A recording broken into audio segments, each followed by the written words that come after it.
If your iPhone speakers are dirty or clogged, there are several ways to clean them.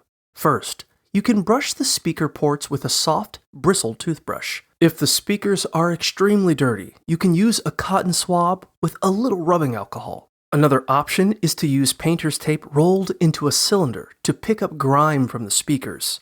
You can also use an air blower to blow debris out of the speakers, but avoid using compressed air. To clean the charging port or headphone port, use a cotton swab or an air blower. Make sure not to dampen the cotton swab with water or rubbing alcohol.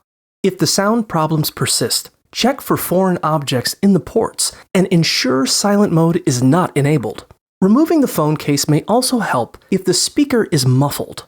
Increasing the volume in Control Center or restarting the iPhone can also solve sound issues. If these steps don't work, try updating the iPhone software or contact Apple for further assistance.